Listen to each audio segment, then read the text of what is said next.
Good morning, everyone. Welcome back to my channel. And today we will be reviewing about the civil laws. Okay, to begin with, Civil Law Review Pre-Week Notes Part 2. Okay, for today's topic, we will be having the persons and family relations. So, in persons and family relations, we will be discussing, or I will be reading about the birth, death, presumption on survivorship under the rules of court, the marriage or the family code, and also valid marriage ceremony, and also the solemnizing authority, and of course the marriage license. So those are the topic that we will be discussing, or we will be reviewing for today. So I repeat, we will be having the persons and family relations, which is number 1, birth, number 2, death, number 3, presumption on survivorship under the rules of court, number 4, the marriage or under the family code, number 5, the valid marriage ceremony, and number 6 is the solemnizing authority. Okay, let's go ahead first to the first topic of the persons and family relations. Okay, number 1, birth. Birth determines personality, but the conceived child shall be considered born for all purposes that are favorable to it, provided it is born later with the conditions specified in Article 41.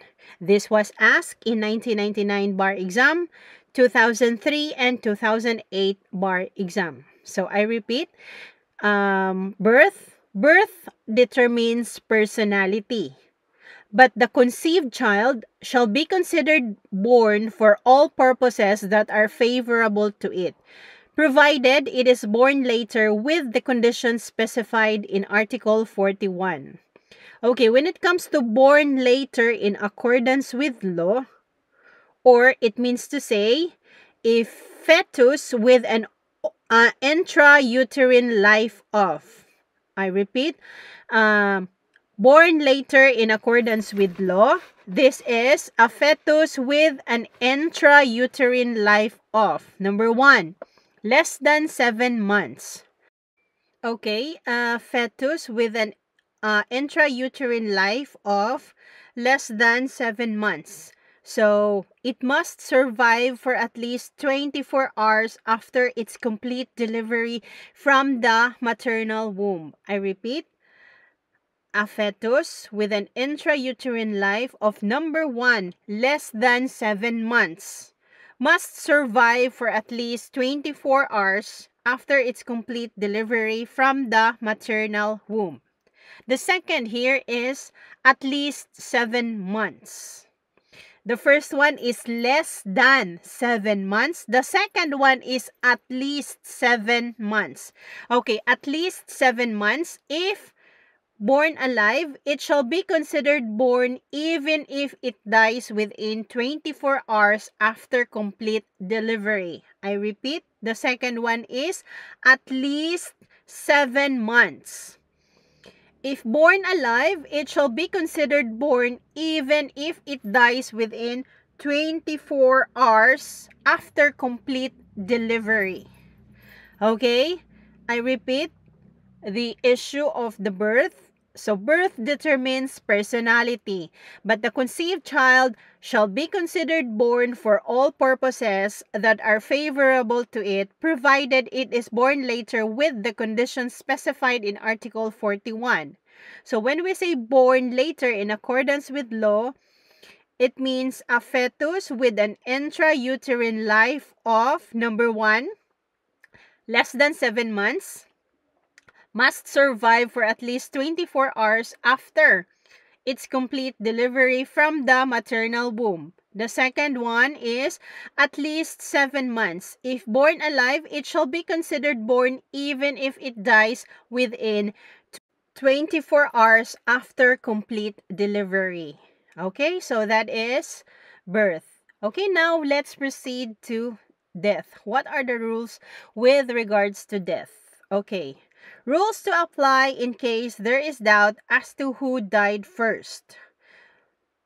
In terms of death, these are the rules to apply in case there is doubt as to who died first. Okay, it depends on whether the parties are called to succeed each other. The first one here is number 1, if successional rights are involved.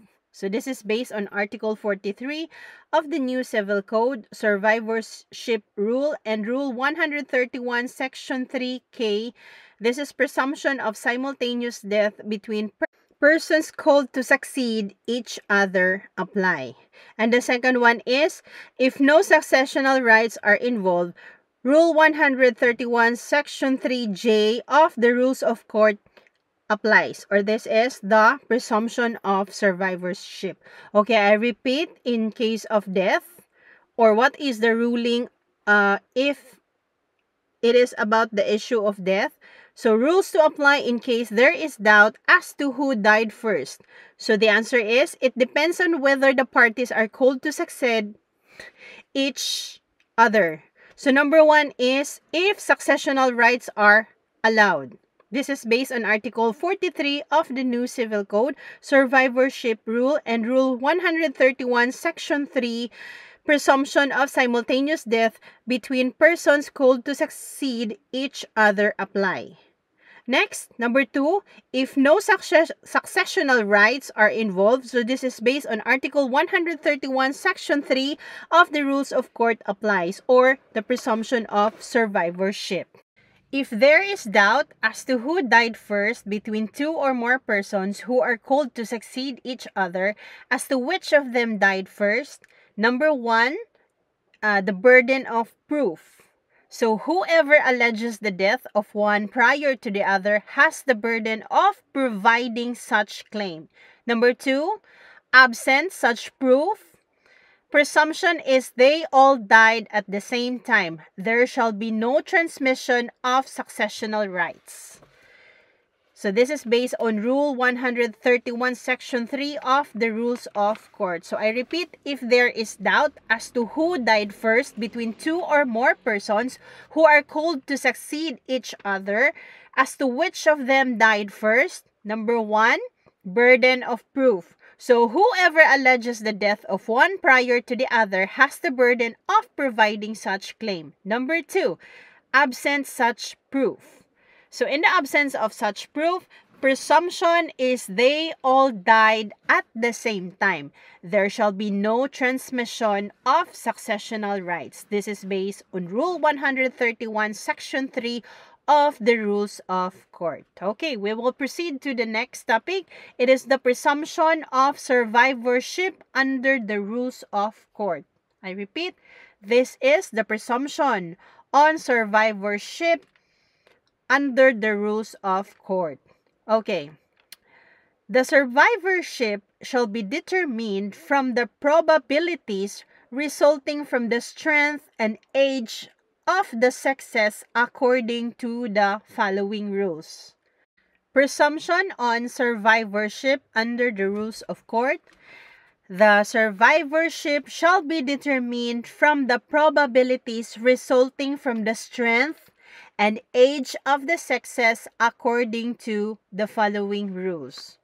So, these are the rules. So, there must be age, sex of decedents at the time of death, and who presumed to have survived. Okay, so if there are 2 individuals like decedent A and decedent B. So, if decedent A is under 15 years old and decedent B is same, under 15 years old, so who will be presumed to have survived? The answer is the older one. I repeat, if decedent A is under 15 years old and decedent B is also 15 years old, the answer of who presumed to have survived is the older one. Okay, so it does not matter what is the who is that person or who is that decedent, whether he is a male or she is a female. Okay, next is decedent A is above 60 years old and decedent B is above 60 years old. I repeat, decedent A is above 60 years old and decedent B is above 60 years old. So they have the same age. So who presumed to have survived is the younger one. So, you will be based na lang sa birthday nila kung sino ang mas bata sa kanilang dalawa. Okay. Third rather. The third is decedent A is under 15 years old and decedent B is above 60 years old. I repeat, decedent A is under 15 years old. So, mas bata siya ng 15 years old. At saka decedent B is above 60 years old. So, who presumed to have survived? The answer is under 15 or who is the younger? Under 15 or younger. Okay. Next is decedent A is above 50 but under 60. Okay. Decedent A is above 50 but under 60. While decedent B is above 15 but under 60. Okay. I repeat, above 15 but under 60 si decedent A, while decedent B is above 15 but under 60. So, pareho. So, who presumed to have survived? So, you will be checking their sexes. So, if they are having different sexes, like male ba yung isa or female, so, with regards to different sexes, it must be considered na ang male ang presumed to have survived in that case. And if ever naman they have same sexes, kung pareho naman silang babae or lalaki, it is presumed that same sexes, the older who is presumed to have survived. Okay, next scenario is that decedent A is under 15 or under 60, and then decedent B is under 15 and 60. So, who presumed to have survived? So, the person that is presumed to have survived is between 15 and 60. So, I repeat, under 15. So, decedent A is under 15 or over 60, while decedent B is between 15 and 60. So, who presumed to have survived is a person who is between 15 and 60. So, that is how we are going to presume on the survivorship under the rules of court. So, I will repeat. So, presumption on survivorship under the rules of court. The survivorship shall be determined from the probabilities resulting from the strength and age of the sexes according to the following rules. So, there will be differences depending na yun sa age and sex nila. So, if decedent A is under 15 years old and decedent B is under also 15 years old, who presumed to have survived is the older one. While if decedent A is above 60 and decedent B is also above 60, so who presumed to have survived? The younger one. Okay, so kung sino ang mas bata sa kanila. Okay, next is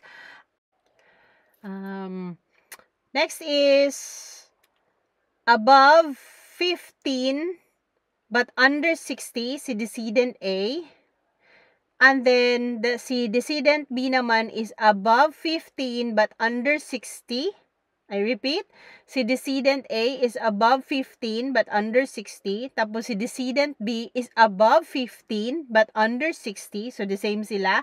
So, who presumed to have survived? So, if ever in a situation na different ang kanilang sexes, so it is presumed that kung sino yung lalaki, siya ang naka-survive. So, in instances naman na same naman ang sexes nila, sa above 15 but under 60 at saka above 15 under 60, si A at saka si B, it is presumed kapag same naman ang sexes nila is the older one that survives. Okay, another thing here also is under 15, kapag si decedent A is under 15 years old at saka si decedent B is above 15 years old, it is presumed that under 15 or the younger one who is presumed to have survived.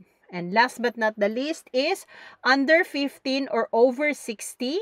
I repeat, kapag si decedent A is under 15 or over 60 at saka si decedent B is between 15 and 60, it is presumed that who presumed to have survived is a person who is between 15 and 60 years old. So those are the rules of the presumption on survivorship under the rules of court. Okay, we will proceed to the next topic. The next topic here is the marriage. The marriage which is according to the family code. I repeat, marriage according to the family code. So the first thing here is the essential requisites of marriage. Essential requisites of marriage. This was asked in 1996 bar exam and 2009 bar exam. So in terms of essential requisites of marriage, there are two requisites here or two requirements. Number one is legal capacity of the contracting parties who must be a male and a female. I repeat, in marriage, the essential requisites of marriage is that the first one is legal capacity. So the legal capacity of the contracting parties who must be a male and a female. So ang mga merong mga legal capacity lang ang mag-contract to marriage at saka it must be male and female. So babae lang siya at saka lalaki.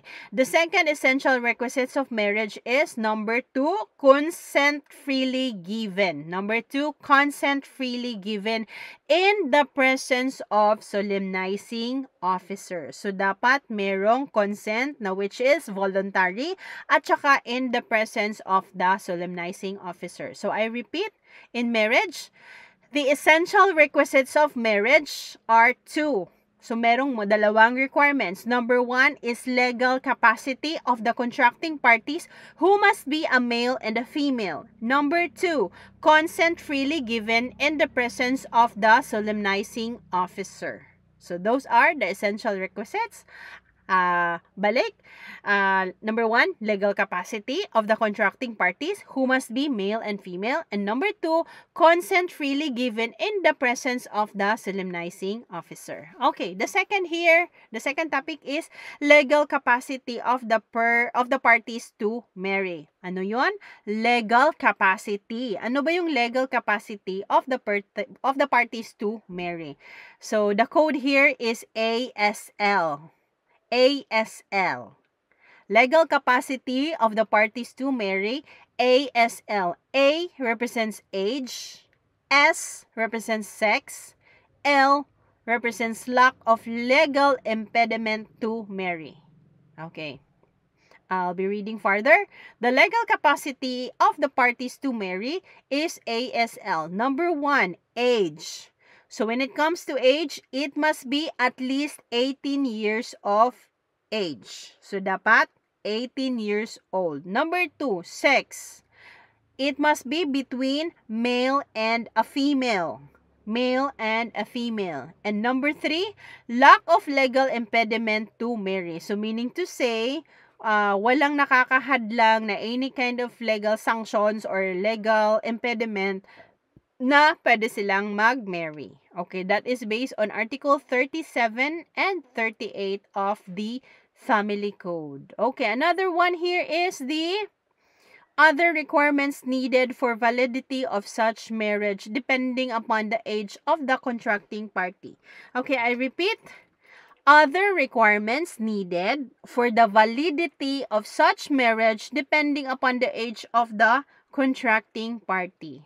So, when it comes to age, kapag 18 to 21 years old ang mag-marry, Kung 18 at saka 21 years old, there is an additional requirement. So, ano yung additional requirements? Dapat merong parental consent and marriage counseling.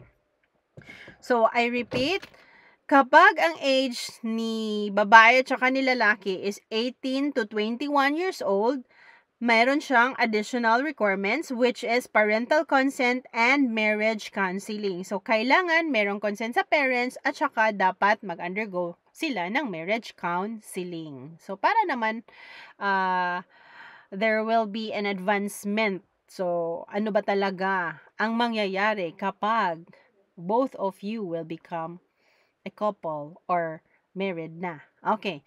The next here is 22 to 25 years old. So, what are those presumptions or what are those requisites? Ano bang kailangan gawin kapag 21 to 25 years old? The additional requirement here is parental advice. Yung isa kanina, kapag 18 to 21, parental consent. Kapag 22 to 25 naman, dapat parental advice and also the same marriage counseling. So, I repeat, other requirements needed for the validity of such marriage depending upon the age of the contracting party. Kapag 18 to 21 years old, there must be a parental consent and marriage counseling. Kapag naman 22 to 25 years old, dapat merong parental advice and marriage counseling. So, absence of the additional requirement of the parental advice does not make the marriage void or voidable. Okay, take note ha. Absence of the additional requirement of the parental advice does not make the marriage void or voidable. Hindi naman pala. But it only affects the release of the marriage license to be postponed. So, mapopostpone siya. Postpone until 3 months from the complete publication of the application. So, I repeat, absence of the additional requirement of the parent advice does not make the marriage void or voidable, but it only affects the release of the marriage license to be postponed under 3 months from the complete publication of the application. Okay, next here is we have the formal requisites of marriage. The formal requisites of marriage. This was asked in 1996 bar exam and 2009 bar exam. So, what are the formal requisites of marriage? Number 1, marriage ceremony. Okay, so, kailangang merong ceremony. Next, number 2 is dapat authority of the solemnizing officer. So, dapat merong authority ang nag-solemnize ng marriage. Number 3 is valid marriage license. So, kailangang merong valid marriage license. So, the formal requisites of the marriage ay may code siya na CAL or CAL. CAL. So, C stands for ceremony, A stands for authority, and L stands for license. So, I repeat, formal requisites of marriage is CAL. C for marriage ceremony, A for authority of the solemnizing officer, and number 3, there must be a valid marriage license or L. Okay, let's proceed to another.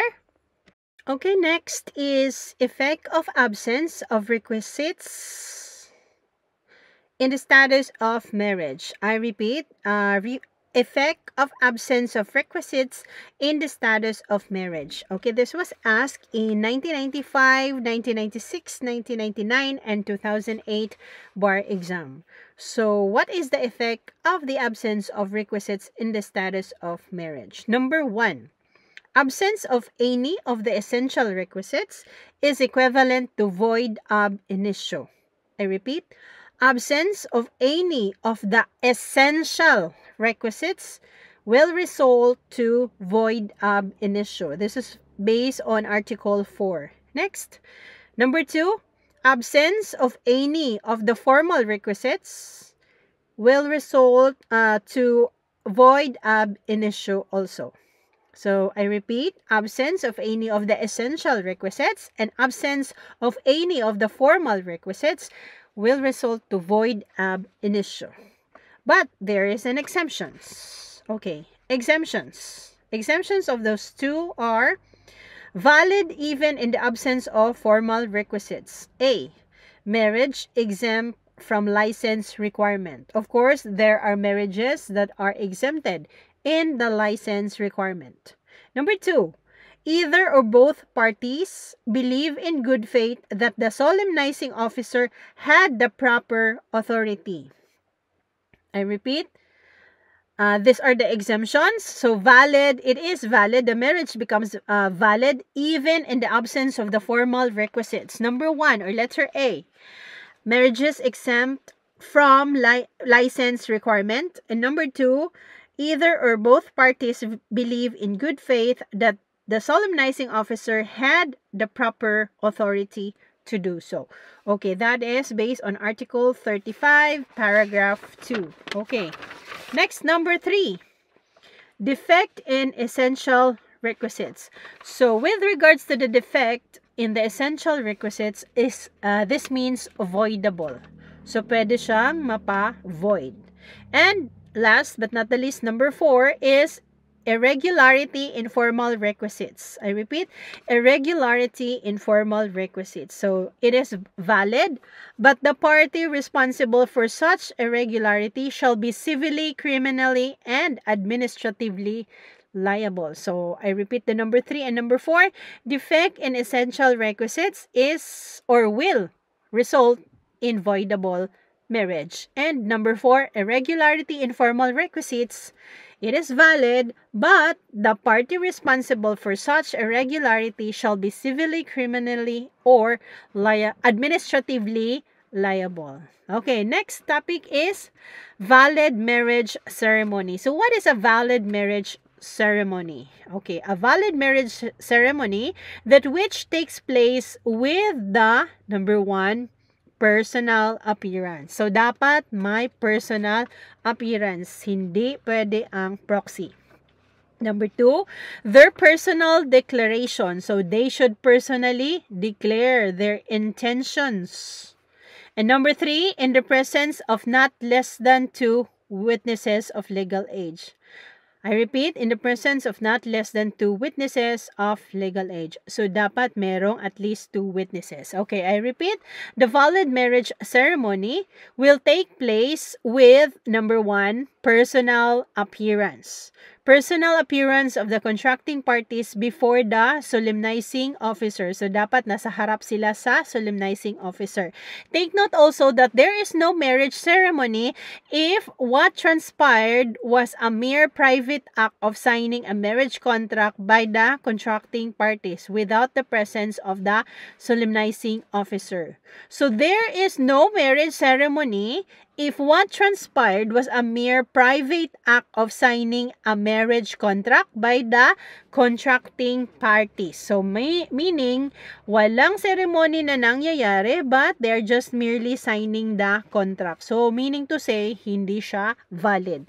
Number 2, their personal declaration. So, dapat sila mismo ang mag-declare that I personally take this woman or man. Okay. So, dapat meron silang personal declaration that they shall take each other as husband and wife. And last but not the least, in the presence of not less than 2 witnesses of legal age. I repeat, in the presence of not less than 2 witnesses of legal age. Okay. The next topic here is the solemnizing authority. Ano ba ang mga kailangan gawin ng solemnizing authority?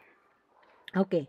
Persons authorized to solemnize marriage. The persons who are authorized to solemnize marriage. Okay. The following are the persons authorized to solemnize marriage depending upon the circumstances. So, nangyayari yon with restrictions depending kung ano ang mga nangyayari sa event or circumstances. Okay. The first one here is under ordinary circumstances. Ano yung under ordinary circumstances? Okay. Number 1, incumbent judiciary member. So, okay lang sa incumbent judiciary member provided that it is solemnized in the place where the court exercise jurisdiction. So, pwede na dun kayo mag-marry sa merong mga authority, and example of this is the incumbent judiciary member. So provided it is solemnized in the place where the court exercise jurisdiction. So kapag si judge is let's say with this particular place lang yung jurisdictions niya, so dapat within that jurisdiction. Hindi pwedeng pupunta siya sa other jurisdictions or sa mga katabing lugar na hindi naman sakop sa kanyang jurisdiction. So, dapat within his jurisdiction. So, take note also that where a judge solemnizes a marriage outside his court's jurisdiction, this is a mere irregularity in the formal requisites. So, kapag nangyari yun, that is just a mere irregularity in the formal requisites, which while it may not affect the validity of the marriage, but may subject the officiating official to administrative liability. So, lagot si judge kung gagawin niya yun. Okay, so I repeat, number 1, under ordinary circumstances. Number 1 is incumbent judiciary member. Okay, next. Number 2, priest, rabbi, imam, or minister of any church, religious sect during duly authorized rather. I repeat, priest, rabbi, imam, or minister of any church, religious sect, duly authorized. Okay, provided that at least one of the parties belongs to such church or religious act. Pwede naman na priest, rabbi, imam, or minister of any church. So, priest, usually yun yung mga Catholic. Tapos yung rabbi is it is also considered as a leader or priest, which is also equivalent siya sa priest. Pero yun yung sa Judaism na religion, which is called rabbi, and imam is a minister of the Islam, and another term is the minister of any church or any religious church. Christian church. Okay, so I repeat, priest, rabbi, imam, or minister of any church, religious, or sect duly authorized, provided that at least one of the parties belong to such church or religious sect. So, pwede siya as long as may isa sa magme-marry na na connected sila or part sila or member sila sa kanilang religious sect. Okay, so priest, rabbi, imam, or minister of any church, religious sect duly authorized, and it must be that provided at least one of the parties belong to such church or religious sect. Okay, number 3, consul general, consul, or vice consul. So, ano yon? Consul general, consul, or vice consul, provided both parties are Filipinos and marriage takes place abroad in the country where the consul holds office. So, ano nga ulit yun? The consul general, the consul, or vice consul, pwede silang mag-solemnize ng marriage. Provided that both parties are Filipinos, so both sila, and marriage takes place abroad in the country where the consul holds office. So, pwede sila kung yun yung place ng consul or ng embassy. Provided that they are also both Filipinos. But in some cases, kapag nandun yung consul ng Japan. Tapos, nag-visit siya dito sa hindi sa Philippines, but nung pumunta siya ng Malaysia, so hindi yung jurisdiction niya, 'di ba? So dapat iba or dapat within the jurisdiction of that certain consul general, consul, or vice consul. Okay, next. 1, 2, 3, 4. 4 is mayors. Okay, this is based on Article 444 and 445 of the Local Government Code. This also includes the acting mayor. So, mayors. So, pwede mag-solemnize si mayor. Even also the acting mayor. This is based on Article 444 and 445 of the Local Government Code. Okay, note, From the time of the effectivity of the Family Code on August 3, 1988, up to the time of effectivity of Local Government Code in or on January 1, 1992. But within that period, mayors do not have the authority to solemnize the marriage. So dapat within January 1, 1992 hanggang or kung kailan kukunin ang kanilang authority as mayors to solemnize the marriage. Okay, next is we also have the yung first kanina is yung under ordinary circumstances. And we also have number 2, marriages in articulo mortis. So, marriages in articulo mortis. Okay, number 1, ship captain or airplane chief. Ship captain or airplane chief. This is provided that the marriage is performed, number 1. So, dapat during the voyage, even during stopover. So, pwede siya basta during the voyage or even during the stopovers. Number 2, between passengers or crew members. Number 2, between passengers or crew members. So, I repeat, marriages in articulo mortis, letter A, ship captain or airplane chief provided that the marriage is performed. Number 1, during voyage, even during stopovers. And second, between passengers or crew members. This is based on Article 31 of the new Civil Code.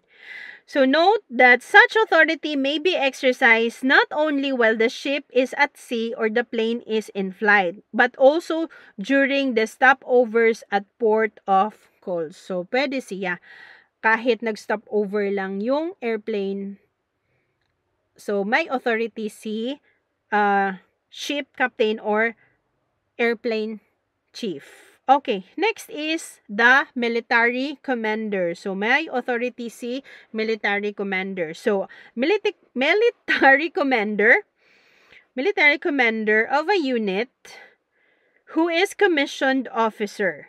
Military commander of a unit who is a commissioned officer, provided the marriage is performed in, number 1, in the absence of a chaplain. Number 2, within the zone of military operation. And number 3, between members of the armed forces or civilians. I repeat, military commander of a unit who is a commissioned officer may become or has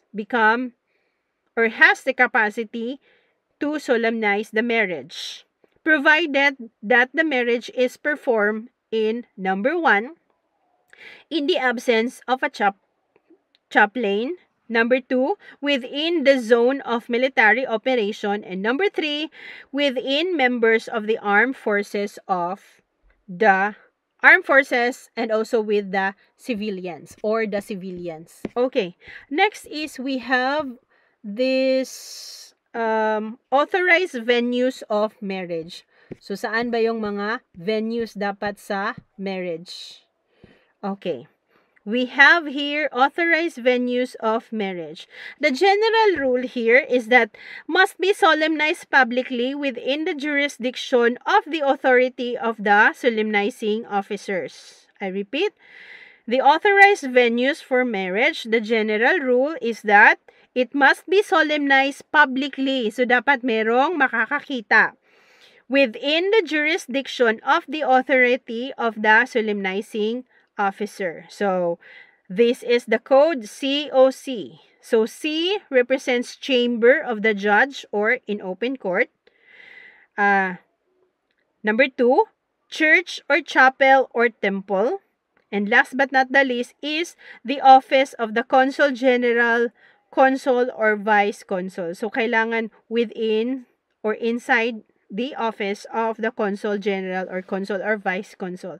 But we have also here the exemption. Okay, may I say exemptions rather. So, marami kasi sila. So, number 1 exemptions for the authorized venues of marriage is exemptions. Number 1 is marriage at the point of death. So, meaning, kapag malapit na siyang mamatay or kung sino man siyang partner ng husband or wife. Okay. Marriage at the point of death. Number 2, marriage in remote places. Marriage in remote places or siguro nasa tuktok siya ng mountains. Okay. The third one is marriage at a house or place designated by the parties with the written request to the solemnizing officer to that effect. I repeat, number 3, marriage at the house or place designated by the parties with the written request to the solemnizing officer to that effect. So, kailangan mag-write kayo ng request sa solemnizing officer kung saan nyo siya ipi-perform, kung sa bahay ba or to any place na gusto mong maging venue. Okay, so the requirement that the marriage be solemnized in a particular venue or public place is not an essential requisite for the validity of the marriage. So I repeat, this provision is only directory but not mandatory. The requirement that the marriage be solemnized in a particular venue or a public place is not an essential requisite for the validity of the marriage. So I repeat, the exemption, number 1, marriage at the point of death. Number 2, marriage in remote places. And number 3, marriage at the house or place designated by the parties with the written request to the solemnizing officer to that effect. Note also that this provision is only directory but not mandatory. The requirement that the marriage is solemnized in a particular venue or a public place is not an essential requisite for the validity of the marriage. Okay, the next topic here that we have is the marriage license. Ano ba yung marriage license? So, marriage license is the license. License. The license shall be valid in any part of the Philippines for a period of 120 days from the date of issue. I repeat, the license shall be valid in any part of the Philippines for the period of 120 days from the date of issue, and shall be deemed automatically canceled at the expiration of said period if the contracting parties have not made use of it. I repeat, the license shall be valid in any part of the Philippines for a period of 120 days from the date of issue and shall be deemed automatically canceled at the expiration of said period if the contracting parties have not made use of it. This is based on Article 20. If the parties contracted the marriage after the lapse of 120 days, so after ng 120 days, from the issuance of the marriage license, such marriage shall be considered void for lack of marriage license. So, kailangan na merong marriage license and it is only valid within 120 days. Kapag naglapse yan ng 120 days, meaning to say, the marriage shall be considered void for lack of marriage license. Okay. Next topic is validity of marriage celebrated during the suspension of the issuance of marriage license. I repeat, validity of the marriage celebrated during the suspension of the issuance of marriage license. Validity of marriage celebrated during the suspension of of issuance of marriage license. Okay.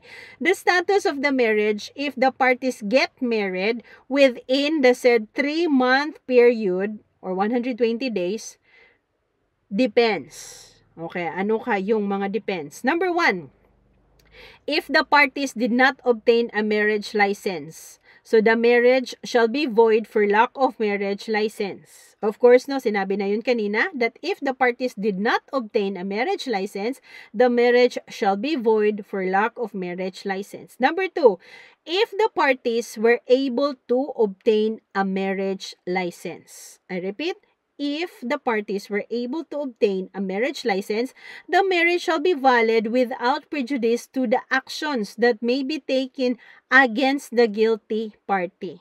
Ano nga yung ibig sabihin nun? If the parties were able to obtain a marriage license, okay, meron silang marriage license, the marriage shall be valid without prejudice to the actions that may be taken against the guilty party. Of course, wala naman sigurong guilty na kapag, naka-obtain naman sila ng marriage license. So, the marriage shall be valid without prejudice to the actions that may be taken against the guilty party. Okay, next. The marriage license represents the state's involvement. Okay, si states talaga kailangan siyang ma-involve. And participation in every marriage, in the maintenance of which the general public is interested. So, kailangan meron talagang license kasi it represents as the state's involvement. So, this is in the maintenance of which the general public is interested. Okay, a certification provided by the civil registrar that there was no marriage license did not prove that his first marriage was solemnized without a marriage license. It does not categorically state that the marriage license does not exist, assuming without conceding that the first marriage was solemnized without a marriage license. He remains liable for bigamy. His first marriage was not judicially declared void. So this is based on Norberto Vitangcol versus People of the Philippines, JR number 207406, January 13, 2016. Okay, I repeat the issue or the case. The marriage license represents the state's involvement and participation in every marriage, in the maintenance of which the general public is interested. A certification provided by the civil registrar that there was no marriage license did not prove that his first marriage was solemnized without a marriage license.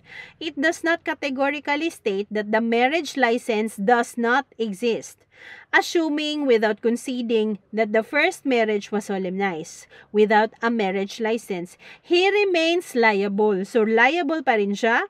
He remains liable for bigamy. His first marriage was not judicially declared void. So, still liable ka ng bigamy kapag hindi pa naman na-declared void yung first marriage mo. Okay, next.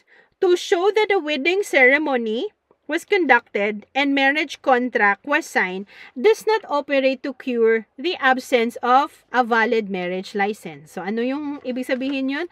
To show that a wedding ceremony was conducted and marriage contract was signed does not operate to cure the absence of a valid marriage license. Okay, kapag pinapakita mo nga, oo, meron kaming ceremony, we conducted the marriage contract, nag-sign pa nga kami, pero kapag hindi mo naman mapapakita yung valid marriage license mo, it is considered as void yung marriage. Okay. Next topic here is we have the marriages exempt from the license requirement. So, marriages exempt from the license requirement. Okay, the code here is MARCO or M-A-R-C-O. MARCO. Marriages exempt from the license requirement. MARCO ang code. M-A-R-C-O. Okay, M. Number 1, M. Marriages among M. Muslims or members of the ethnic cultural communities. M, Marco M, marriages among M, Muslims or members of ethnic cultural communities, provided they are solemnized in accordance with the customs, rites, or practices. This is based on Article 33. Number 2, marriages in Articulo Mortis. Marriages in Articulo Mortis or marriage at the point of death. Number 3, marriages in remote places or remote areas. So, kapag nasa tuktok na siya ng bundok or mahirap siyang, wala siyang roads or madadaanan. Okay. So, that is marriages in remote places or Article 28. Next, number 4 is marriages between parties. Marriages between parties, C, cohabiting for at least 5 years. Okay, I repeat.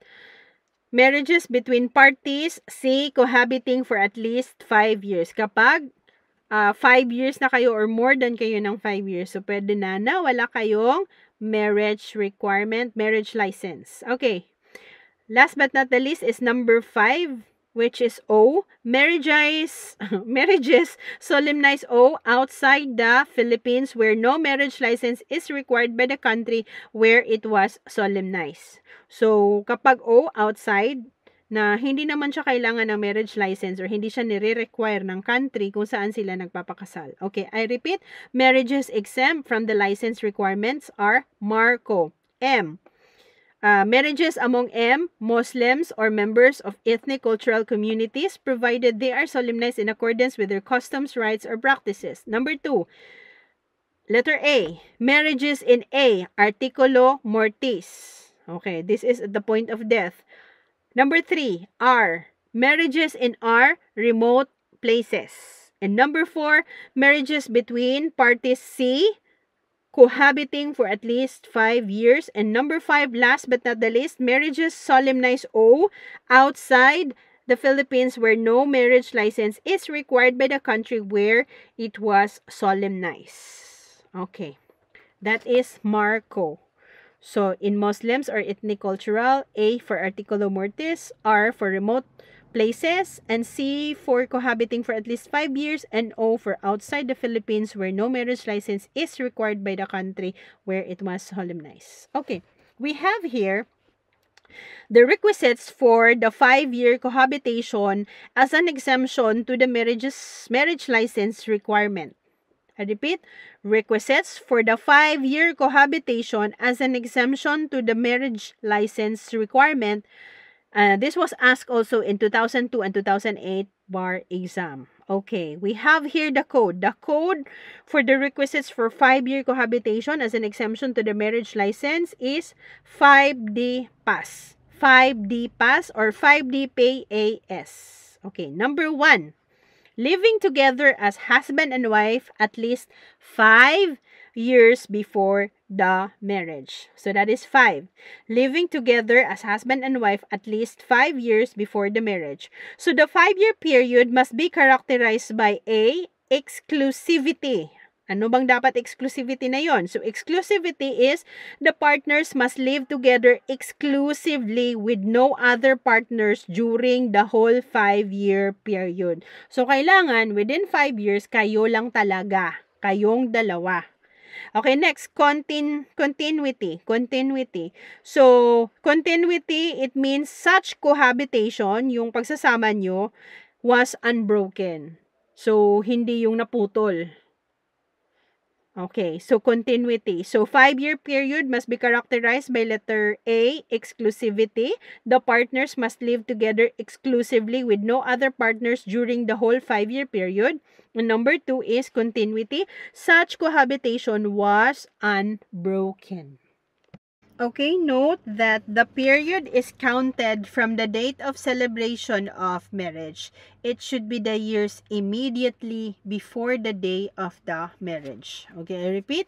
Note, the period is counted from the date of celebration of marriage, and it should be the years immediately before the day of the marriage. Okay, number 2. Okay, the first one is living together as husband and wife at least 5 years before the marriage. So that is 5.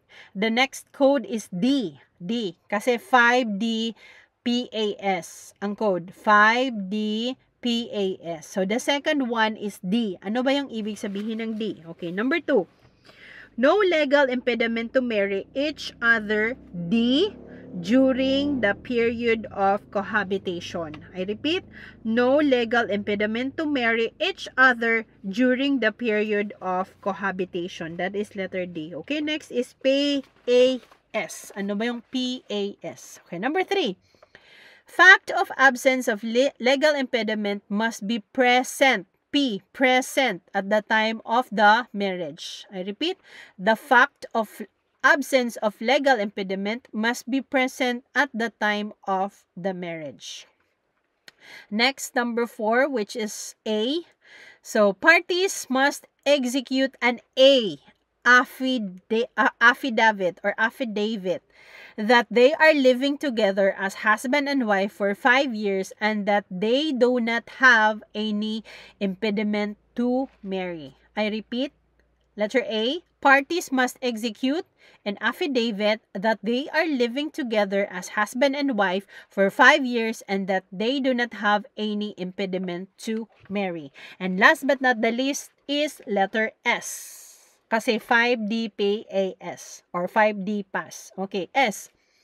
Solemnizing officer must exercise a sworn statement that he had ascertained the qualifications of the parties and found no legal impediment to their marriage. So, dapat may sworn statement si solemnizing officer that he had ascertained the qualifications of the parties and found no legal impediment to their marriage. So, I repeat, the requisites for 5-year cohabitation as an exemption to the marriage license requirement is number 1, living together as husband and wife at least 5 years before the marriage. The 5-year period must be characterized by number 1, exclusivity. Anong ibig sabihin ng exclusivity? It means to say that the partners must live together exclusively with no other partners during the whole 5-year period. Number 2, continuity. Continuity, such cohabitation was unbroken. Note also that the period is counted from the date of celebration of marriage and it should be the years immediately before the day of the marriage. And number 2, no legal impediment to marry each other during the period of cohabitation. I repeat, no legal impediment to marry each other during the period of cohabitation. And number 3, P, which is letter P, fact of absence of legal impediment must be P or present at the time of marriage. So, fact of absence of legal impediment must be present at the time of marriage. And number 4, parties must exercise an affidavit that they are living together as husband and wife for 5 years and that they do not have any impediment to marry. I repeat, number 4, parties must execute an affidavit that they are living together as husband and wife for 5 years and that they do not have any impediment to marry. And number 5, solemnizing officer must execute a sworn statement that he had ascertained the qualifications of the parties and found no legal impediment to their marriage. I repeat, solemnizing officer must execute a sworn statement that he had ascertained the qualifications of the parties and found no legal impediment to their marriage. Okay, last but not the least, this is the last topic of the persons and family relations. So the last topic that we have is the effect of marriage celebrated abroad and foreign divorce. I repeat, effect of marriage celebrated abroad and foreign divorce. Okay, rules governing the validity of marriage. This was asked during the 2002, 2004, 2006, 2009, and 2010 bar exam. Okay, rules governing the validity of marriage, which was to the marriage which was celebrated abroad and foreign divorce. Okay, number 1, as to its extrinsic validity or lex lucis celebrationes, I repeat, as to its extrinsic validity or lex lucis celebrationes, note that locus regit actum or regit actum or the act is governed by the law of the place where it is done. I repeat, locus regit actum or the act is governed by the law of the place where it is done. So, it is adhered to here in the Philippines as regards to the extrinsic validity of the marriage. Okay, that was extrinsic validity. Now, let's go to the second, which is as to its intrinsic validity or this focus on the personal law. Ano ba yung sa personal law? Okay. Note, personal law may either be the national law or the law of the place where the person is domiciled. If the person involved in a stateless person, domiciliary rule applies. Otherwise, it is lex nationali applies. Okay, I repeat. As to its intrinsic validity, personal law ang kailangan ma-implement. So note, personal law may either be the national law or the law of the place where the person is domiciled, kung saan siya nakatira.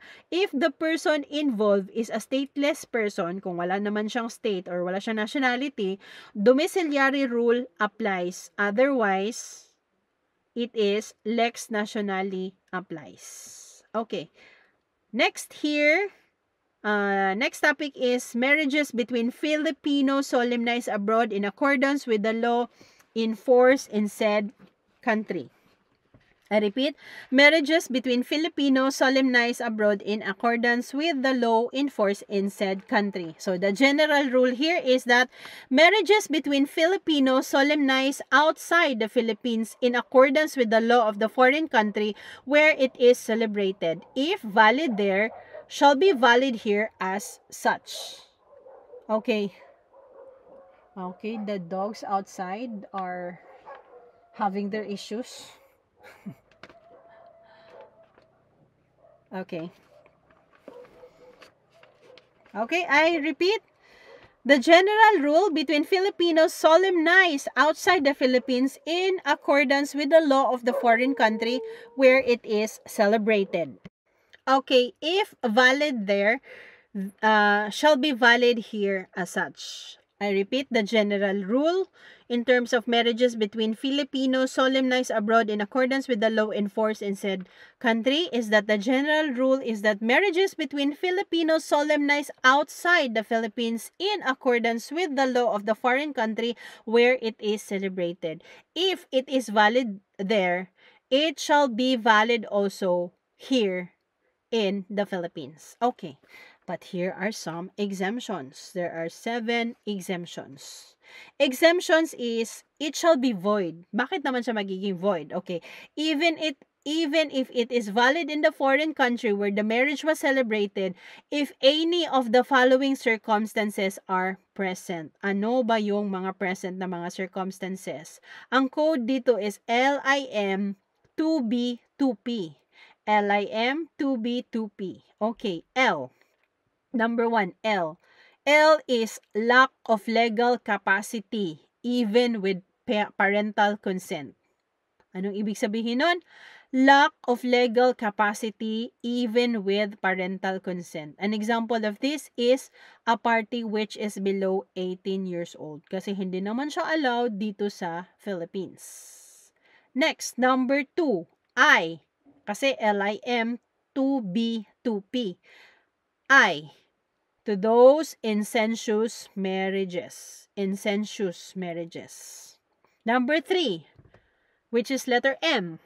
So, contracted through M, mistake. Mistake of one party as to the identity of the other.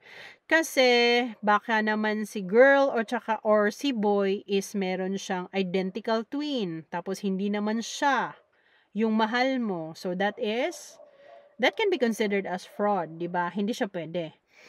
So, that is M, which is contracted through mistake of one party as to the identity of the other. Okay, next. 2B. So, meaning dalawang B. Okay, B. Number 4, contracted following the annulment or declaration of nullity of a previous marriage but before partition. Okay, I repeat for the first B. Okay, kasi may dalawang B. So, the first B is contracted following the annulment or declaration of nullity of a previous marriage but B, before partition. Okay, the second B here is B, bigamous or polygamous except as provided in Article 41 of the Family Code on terminable bigamous marriages. Okay, I repeat, the second B is bigamous or polygamous except as provided in Article 41 of the Family Code on terminable bigamous marriages. Okay, next is may dalawang P. Okay, P. Void due to P, psychological incapacity. The first P is void due to psychological incapacity. And the last but not the least, ang pangalawang P is void for reasons of public policy. Void for reasons of public policy. So, LIM 2B 2P. Okay, I repeat, L. This is lack of legal capacity even with parental consent. L, lack of legal capacity even with parental consent. Or this is in the party if the this is in situations where the party is below 18 years old. Next is I. I is incestuous marriages. Incestuous marriages. Number 3 or M, this is contracted through mistake of one party as to the identity of the other. So that is M. Next is 2B or dalawang B. So 2B is B, contracted following the annulment of declaration of nullity of a previous marriage but B before the partition. So kailangan may partition muna. Okay, next. Ang pangalawang B is bigamous or polygamous. Bigamous or polygamous marriages except as provided in Article 41 Family Code on the terminable bigamous marriages. And later for the dalawang P, this is P. Okay, void due to psychological incapacity. Psychological incapacity at saka ang pinaka-last na P is void for reasons of public policy. Okay. The last issue here is the requisites for the application of the second paragraph of Article 26. So, requisites for the application of second paragraph of the Article 26. Okay, requisites for the application of second paragraph of Article 26 is number 1, it must be a case of mixed marriage. So, it must be in a case of mixed marriage. So, this is where one party is Filipino and the other is an alien. The second requisites for the application of the second paragraph is that the divorce must be obtained by the alien spouse and not by the Filipino spouse. I repeat, the divorce must be obtained by the alien spouse and not by the Filipino spouse. Third, which is the last topic, the divorce obtained by the alien spouse must capacitate him or her to remarry. I repeat, the divorce obtained by the alien spouse must capacitate him or her to remarry.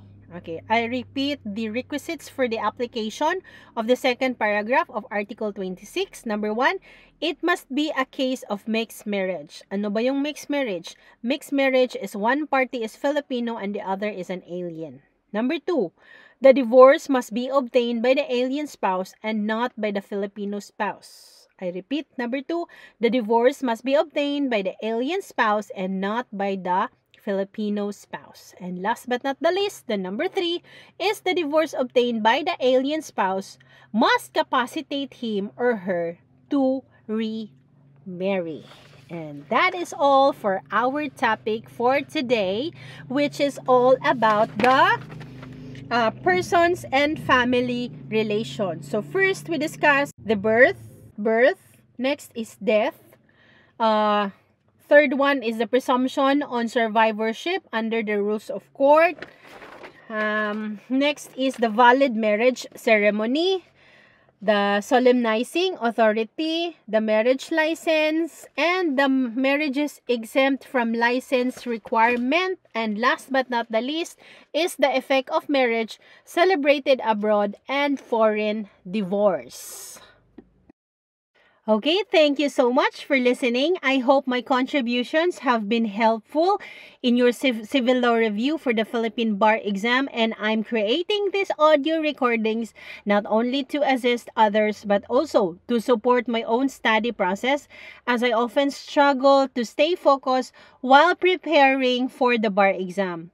Balancing a full-time job makes it challenging to find time to study. So I decided to make these review audios, and then this way, even when I'm on the go or in public places, I can continue reviewing through my earphones. It brings me great joy to share these resources with my fellow bar candidates, and I'm genuinely happy to be of help. So, thank you so much for being here, and see you for the Civil Law Review Part 3. Thank you.